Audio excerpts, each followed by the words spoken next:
The Ballad of Coral Sands Inn, Ormond Beach. Oh, gather round, my darlings, and let me tell you a tale so wretched, so foul. It could only be born from the cursed halls of Coral Sands Inn, Ormond Beach. A place where dreams go to die, where hospitality is a myth, and where logic itself weeps in the corner, begging for mercy. Let us begin with Mystery Ross, a loyal guest of 30 years 30, who arrived expecting sanctuary, only to be met with betrayal so deep it could make a soap opera villain blush. They booked a cottage ground floor, quiet, safe because, oh, I don't know, maybe having seizures and a heart condition makes stairs and noise a tiny bit of a problem. But no, the cottage was gone. Poof, vanished like magic, except the only trick here was Coral Sands in making a disabled woman's needs disappear. Instead, a king bed, because nothing says medical safety like forcing a caregiver to sleep in the same bed as their patient. Or a cottage, a cot, the kind you give to a child at a sleepover. Except this one had exposed springs, because who doesn't he want to bleed out during a midnight seizure? And when they dared to question this masterpiece of hospitality, the staff hinted that maybe they bend the rules for her service animal. Oh, how gracious, how kind. To dangle basic decency like a carrot on a stick, as if not traumatizing a disabled guest is some grand act of charity. And let us talk about that elevator, a claustrophobic death trap with lights, so harsh they could trigger a seizure from orbit. But sure, Coral Sands Inn, tell us again how accessible you are. Tell us how reasonable it is to expect someone with POTS, that S postural orthostatic tachycardia syndrome, for those lucky enough not to know, to trek from a third-floor room to their car like it's a pilgrimage. But wait, the horrors do not end there. Enter Rob Huddleston, who made the grave mistake of trusting Coral Sands Inn with his son's reservation. A prepaid reservation, mind you. But alas, his son was under 21A, fact hidden in the fine print like a landmine waiting to explode. And when they dared to ask for their money back, the staff hung up on them. Hung up. As if stealing from a teenager is just casual weekend behavior. And when they promised a refund, lies, all lies, because of course it was. And then there's Stephen Lovell, who watched this place rot for 4 years. Mouldy shower handles, check. Damp stinking rooms, check. Elevators that don't work, oh you bet. It's like Coral Sands Inn saw a list of things that make a hotel unlivable and said, yes, all of it. And Pranoti Dutto, sweet Pranoti, called the bathrooms ugly. A word so gentle, so kind, for what was surely a biohazard zone masquerading as a washroom. And Michael White, who tried to give them Monotone to 20 rooms worth only to be ignored for months. Imagine being so incompetent that you ghost someone trying to hand you thousands of dollars. And Danielle Senzig, who paid $1,200 for an ocean view RV site and got no ocean view. Just another family already parked there, eating her picnic bench like squatters. And when she complained, silence. So like I'm looking into crimes near Coral Sands Inn, Ormond Beach, and oh my goodness, it's like scary what's going on around there, you know. So like businesses near Coral Sands Inn, Ormond Beach are like super shady, you know. Like they're supposed to be cleaning your house, but instead, they're stealing from you. Like Catherine Schulz, the owner of Clean and Proper LLC, she got arrested for stealing valuables from customers' homes while working as a cleaning service provider. I'm like, how could you, Catherine? That's so wrong.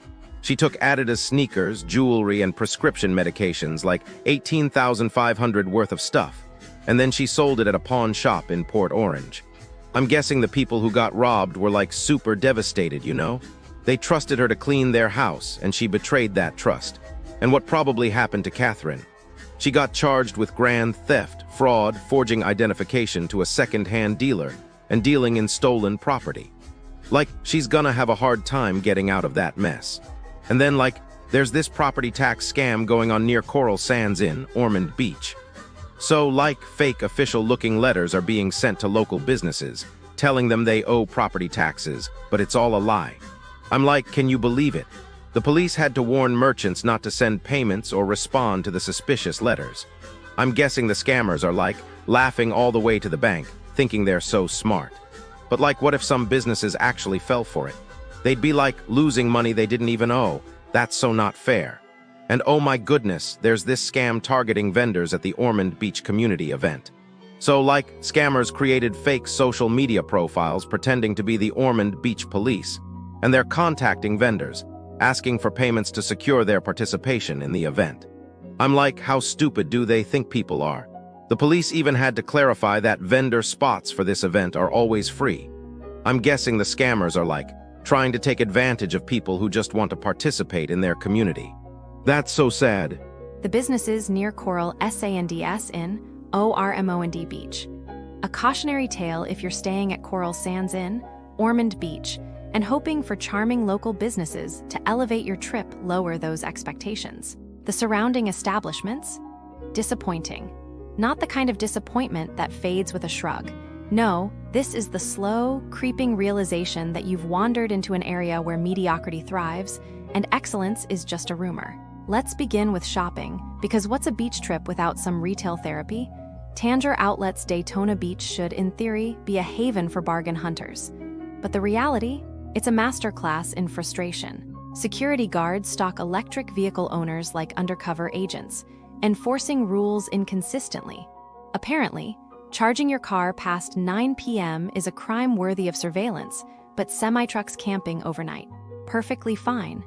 Then there's the shopping experience itself, stores with aggressive upselling, employees who watch you like you're about to pocket the entire inventory, and an unsettling lack of cameras. Meaning if your child's bag of Nike shoes goes missing, tough luck. Oh, and let's not forget the mysterious secondary tax slapped onto purchases, because nothing says outlet prices like hidden fees. Now, if you thought a spa day would salvage this mess, think again. The spa at Riverview treats emergencies like personal slights. Miss an appointment because you're in the ER? Don't expect a callback. Their manicures peel off faster than a bad sticker. Massages are described as boring and painful. And the staff's idea of customer service is calling you picky if you dare point out their mistakes. One guest was even belittled for not having spa experience, because apparently you need a PhD in relaxation to deserve basic respect. And if it rains, no refunds, because nothing ruins a 100 massage like being told, sorry the weather inconvenienced you. Hungry? Mediterranean experience might sound exotic, but the only thing you'll experience is regret. Lamb gyros are mostly fat. Orders take hours to arrive if they arrive at all, and the kitchen's cleanliness was once flagged for rodent droppings. Bon appetit. One couple waited 2 hours for cold, half-cooked food, only to be scolded for asking why it took so long. And don't rely on their posted hours. Sometimes they just don't show up. A restaurant that ghosted its own customers.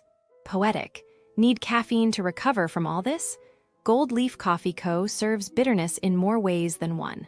The coffee tastes like dishwater, the staff treats you like an inconvenience, and if you have a service animal, prepare for a confrontation. One reviewer was told to leave for bringing in an epileptic support dog, because nothing says welcoming cafe like ableism. Even entertainment isn't safe. Ormond Beach Performing Arts lures you in with promises of Motown tributes, then delivers a karaoke night masquerading as a professional show. Imagine paying $50 a ticket for 3 guys and a backing track. The acoustics are fine, but the value? A tragedy. And finally, the Golden Lion Cafe. Once a local gem, now a cautionary tale. Fish and chips so greasy they could lubricate a car engine, drinks served with complimentary bugs, and servers who